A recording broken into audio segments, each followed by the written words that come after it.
Hello everybody, Damien from FlowForge here. Today I have a survival guide for analytical introverts, a mindset that will help you deal with the world, deal with people, deal with things not going right. It's a really powerful mindset, so let's just hop right into it. Everything in life is a system, and when I realized this, it kind of shattered my worldview. And to give you like a really simple example is even something as simple as a cupboard is a system. You could say it's a storage system, but more importantly, it's a system that turns a human desire for what's behind the cupboard, curiosity, into an output of the cupboard being opened. And that's just one example. You can actually think about literally everything this way, where every single thing around you is a system. People are systems. Our body is a system, and our mind is a system, and even our hearts are systems. So you actually can just objectify people to make life easier to manage, respectfully.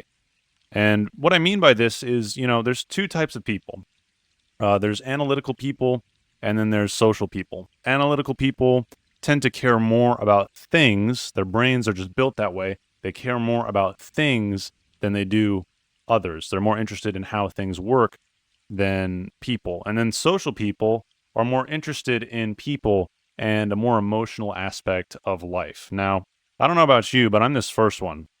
I'm analytical. It's sometimes hard for me to care about people. Like, I love people. I have great relationships, thankfully. Sometimes I just don't get all the hype around people. At least for the longest time I didn't. But then I picked up this mindset, and now my perspective on people and myself in relations to people has completely changed. And this helps me manage being an introvert and caring more about things than I do people. People are a system.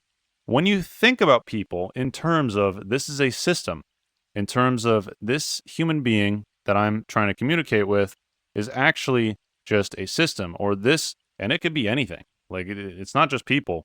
Like, I'll give you some examples about my dog where, there are certain things my dog does that I'm not particularly fond of. One example is them, like, going absolutely insane, like bouncing off of the walls as soon as I pick up their leash. Sometimes it's a bit much. I get overstimulated really easily, but that's not how she works. Like, the dog is a system, and the input there is if the dog sees me pick up the leash, then the output is that she's going to go crazy. And that's just how she works. That's how the system works. When you understand things this way, then you stop getting angry at people and things for not going your way. It's like, oh, that's just how it works. And it's like, it's so much easier. Like, there's so much less frustration in life. Like, oh, why isn't this working the way I want it to? Or, oh, why can't that person just follow through and do what they said they would do? Well, it's because that's just not how they work. Like, that's not the system that they are. And so you can start to flag people and identify what their systems are like. And then from there, you can actually learn how to game the system respectfully. You're not trying to manipulate people, but this is what charisma is. What? Yeah, no, this is charisma systematized. It's literally just identifying the things that about people's systems that are important. And then you as an individual, part of your system is, well, I want to make these people happy. So I'm going to look at the things about their system that make them happy.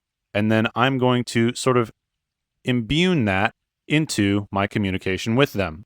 And then all of a sudden, you have an output of the other people liking you.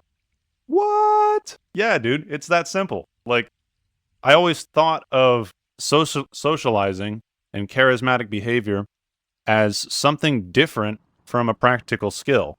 I knew it was a practical skill, but it just didn't feel like it was in the same realm. But it absolutely is. People are just systems. It's no different than working with a computer. It's just everything's a little bit more general instead of specific, which is fine. But this mindset has helped me a ton. It has helped me have much better relationships with people. Another good example of this is when people ghost you. Nobody likes being ghosted. It doesn't feel good.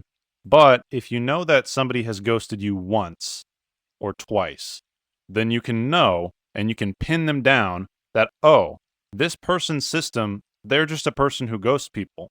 And there might be a conditional reason as to why they're ghosting you, but it's so much easier to just think to yourself, oh, this person just ghosts people. Like that's what this system does. This system is an input where if you message them, you don't get an output. Or there might be a certain set of conditions that you have to apply in order to get them to message back. So, like something I've learned in leadership is that the way that most people as a system work is they are basically just unwilling to do anything, period. Like they just aren't. It doesn't matter how cool it is. It doesn't matter how cool they think it is. It doesn't matter how interested they are. Very, very few people, like most people, have this disconnect from what they want to do from what they are actually able to output. And so when you understand this as a leader, then it's like, oh, that's why I'm not getting any engagement. It's because people just don't have this. Like this is a fundamental thing with most people. Like most people systems work this way. And so the solution to this is to make everything basically like one click easy. And how you can do this, if like for a meeting, for example, is you can literally tell people, okay, guys, we are going to have a meeting at this time. And if nobody says anything to reject this time period, that's what we're going to do. And then just wait. And look at the strat there. You made it so that the output of the person was tied to them literally doing nothing. And that is a very powerful strategy, is to create systems or mental models when you're working with people where the input that you want is them doing literally nothing. And so you can frame things this way. Or, make it so simple where it's like just one click, where it's like a Calendly link down in my description. All you have to do is click it, and then me and you will have a one-on-one chat, and you don't have to do anything. It's just all managed by me. And a lot of it is managed automatically. Go ahead and click that link in the description because I would love to talk with you. I would love to chat about your productivity, about philosophy, and go ahead and join our Discord too. That's another one of those first links that's right there. You don't even have to click. You don't even have to click the description box. It's just there. See, so building systems this way, where it's like it's extremely easy for people to interact with them, and then you can incorporate this into your social life. And this is how you basically engineer a more charismatic personality as an analytical individual, is you basically think in terms of systems and you see people as systems, and then you engineer things in such a way where everybody winds up happy. You can also apply this to yourself. Like you can kind of understand yourself in terms of systematic thinking. So you have ADHD, you understand the rules of your system are either you are extremely focused or you have almost no focus. So now what you do is you decide, I'm going to engineer a way to create more focus instead of trying out of effort, because the trying system doesn't work very well. You have a large input for a not so good output.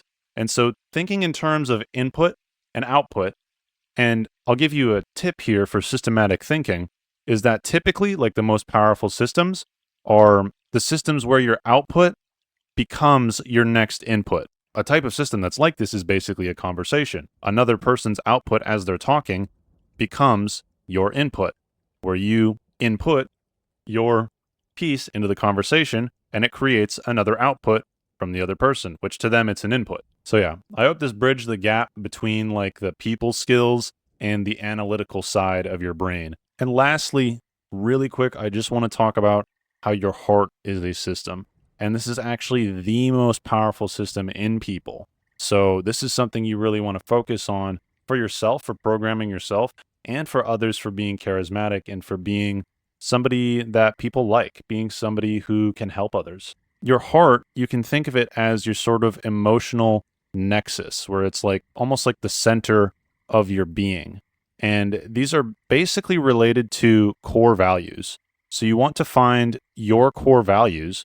Go ahead and meditate on them after this video. Also go ahead and like and subscribe. Remember, you have ADHD. If you don't do it, you're probably going to forget. But these core values are actually what drive everybody to do everything. Like notice that this is where all of the motivation comes from. That means that this is basically the engine. And so if you want to get anywhere in life, or if you don't like where you are in life, the reason is because you didn't have the right core values.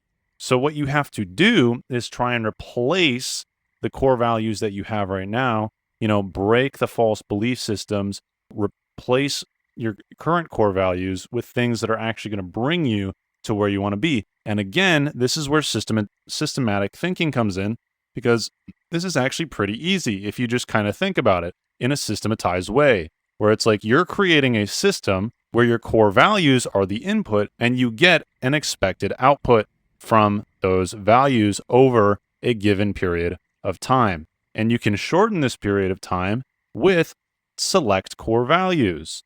Like maybe one of your core values is intensity. Now, I want you to be careful with this. I don't want you to overwork yourself and get burnt out. So be careful with this. In fact, a really good input for a core value is peace. If you always value your peace, you will get better outputs in life. And you will also actually probably get a higher level of output because, let's be real here, the reason why you're not peaceful a lot of the times is because you're not getting the output that you want. And so if you kind of bring these two together, then you're going to get better outputs in life. Where if you value your peace, and then that means working harder to get what you need to have peace when you need it, and also having more respect for yourself and your limitations and being able to just chill out.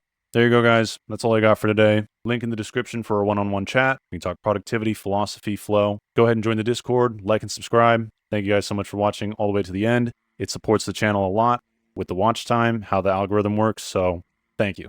Peace.